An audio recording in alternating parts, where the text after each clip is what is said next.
प्रेक्षक नागराज मंजुळे दिग्दर्शित सुपरहिट सैराट या मराठी चित्रपटात आर्चीची भूमिका साकारत प्रेक्षकांच्या मनात घर करणारी प्रसिद्ध अभिनेत्री रिंकू राजगुरू म्हणजेच प्रेरणा महादेव राजगुरू आज तिचा 25वा वाढदिवस साजरा करत आहे। रिंकूने आपल्या सहज सुंदर अभिनयाच्या जोरावर मराठीसह हिंदी मनोरंजन विश्वातही स्वतःची वेगळी ओळख निर्माण केली आणि राष्ट्रीय पुरस्कारासह विविध पुरस्कारांवर आपली मोहर उमटवली। त्यामुळे चला रिंकू राजगुरूच्या वाढदिवसानिमित्त जाणून घेऊयात तिच्या आयुष्यातील काही खास आणि रंजक गोष्टी।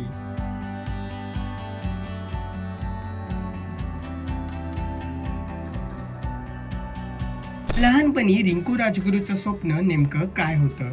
तू आता म्हणालीस की मला नाही माहिती की मी काय झाले असते, पण लहानपणापासून काय स्वप्न होतं? एक असतं ना की मी डॉक्टर होणार। आता आई वडील शिक्षक होते, मग घरात तसं वातावरण होतं का? किंवा तू ॲक्टिंगकडे नेमकी कशी आलीस? आणि सैराट हे आयुष्यात आलेलं एक स्वप्न आहे तुझ्या गोड।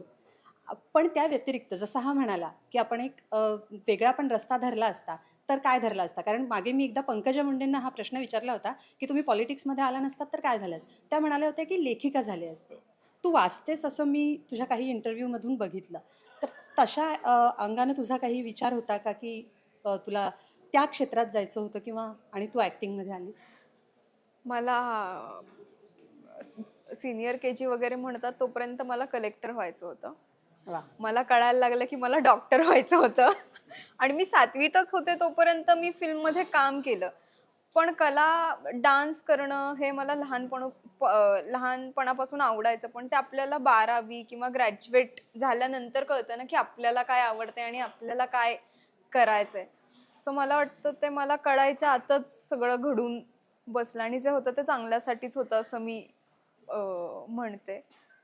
सो मला नाही माहिती मग मी काय झाले असते, किंवा मी शिक्षिकाच झाले असते का आई बाबा शिक्षक आहेत म्हणून, किंवा मी डान्सर झाले असते मे बी, वडिलांनी डान्स शिकवलं असतं मला वेगळ्या प्रकारे, नाही माहिती। मनोरंजन सृष्टीत आल्यानंतर रिंकू राजगुरू मध्ये कोणते बदल झाले?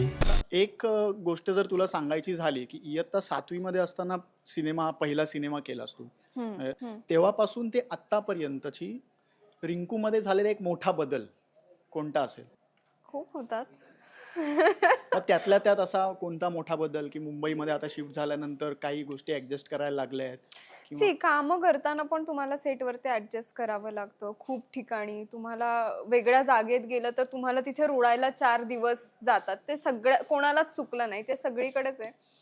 मोठा बदल असं मला नाही माहिती। मला वाटतं की आधी गोष्टी कळत नव्हत्या आणि त्याचा सिरियसनेस नव्हता, कारण तेवढी अक्कलच नव्हती। 13, 14, 15 वर्षाच्या मुलीला काय करणार की इंडस्ट्री काय असते, काय पद्धतीने काम करायला पाहिजे।